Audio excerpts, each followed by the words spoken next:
What is up, you guys? Thank you for watching this Spade Shades video. I first off want to apologize for kind of falling off the map here the last 2 weeks, just wrapping up the end of school, and I had a lot of things to take care of with graduation, and I've just been really busy. But I really thank you guys for sticking around. I have people asking, hey, where are the next videos at? What's going on with part 3 and part 4 of my variety box review, and I'm happy to pick up today with part 3. And I just thank you guys for being patient and understanding. And once again, I do apologize that I haven't been here for the last 2 weeks, but do not fear, because I'm here now. So starting off with number 3, we're going to be starting off with deck number 6 in the Day and Day variety box, which is the Borderline deck. Now, this is a deck that was distributed by Trina Design, but it was distributed, if I'm not mistaken, by Deck Starter or Dan and Dave. I can't recall exactly which manufacturer printed it, but regardless, it's a very nice deck, and you'll see that in just a moment. So the deck that we have here, obviously, is the Borderline deck, and the tuck box has some mild embossing on it, sort of like with just about any other Theory 11 deck that you would usually suspect. And the cool thing about this deck, the thing that really sets it apart, is the faces. You can see the face cards here all have these sort of Western, or I guess it's more Mexican, sort of a Mexico vibe.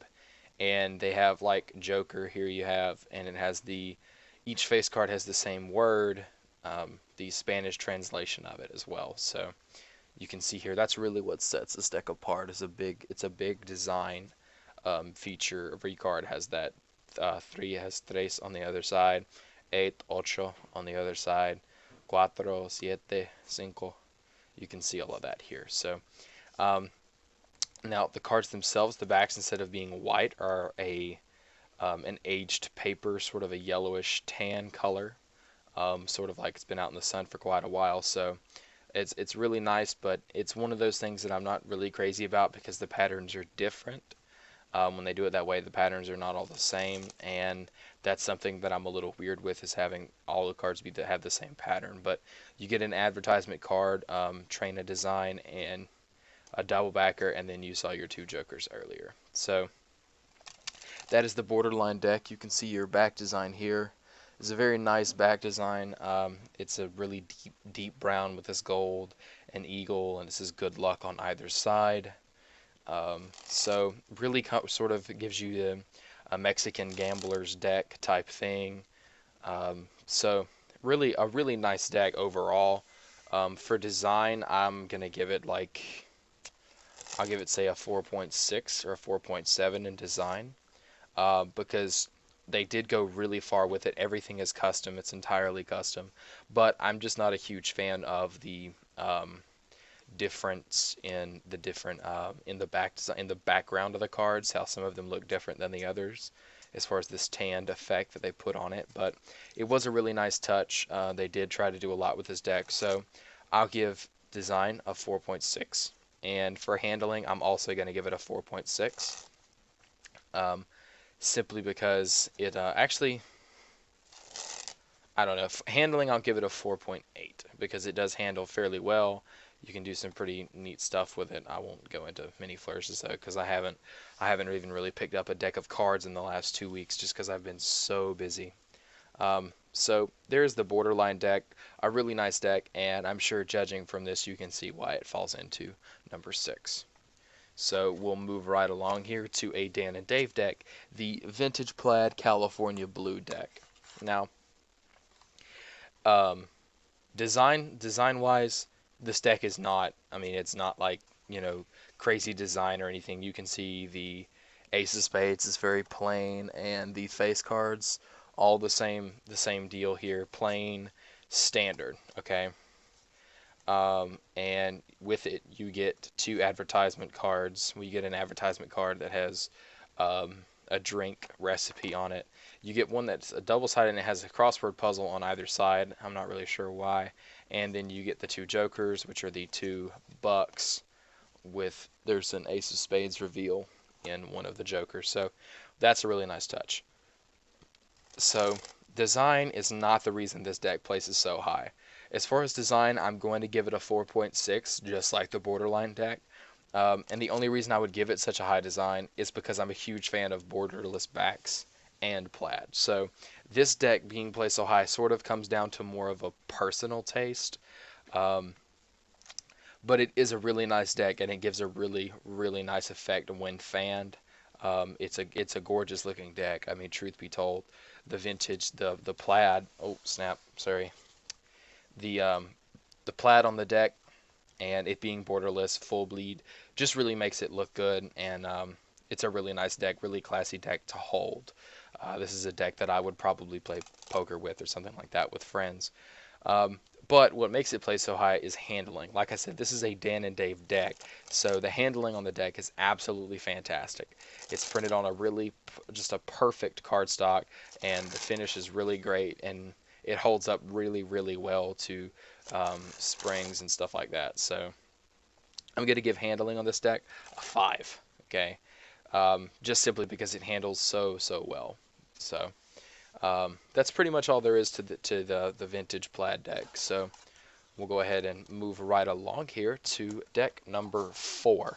Now, this is also a Dan and Dave deck, one of their most recent release, the Antler deck. Now, as you can see on the box, you can probably tell by looking at it, there's some wear on it, and that will show you just how much I've been using this deck, because since I've gotten since I got the variety box, this has pretty much been the deck that I have used exclusively because it's so great. Design, the tuck box, there's some mild embossing, something you would normally expect from a Dan and Dave deck, and you can see the two jokers here.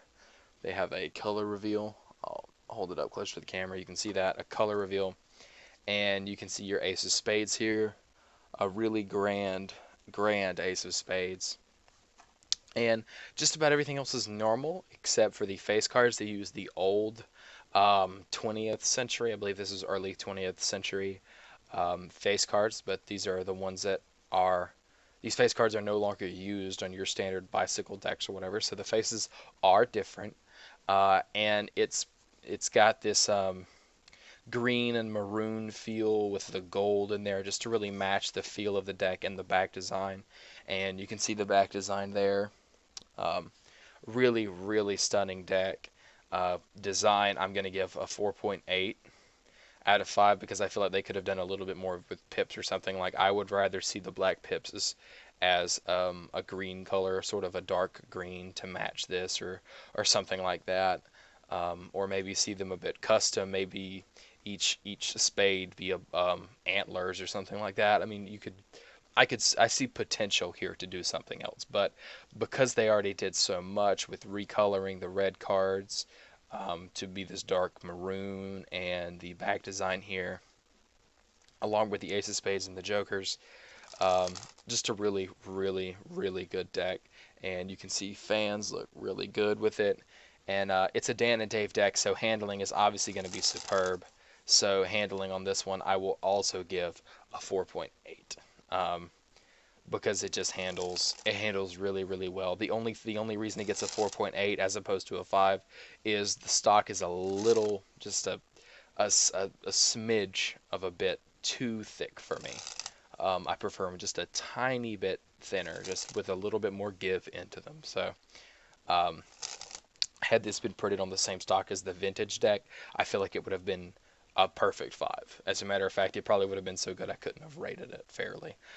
But you also get a double backer that has this is the limited edition deck, by the way, that I'm reviewing, this Antler. This is the limited edition deep maroon deck.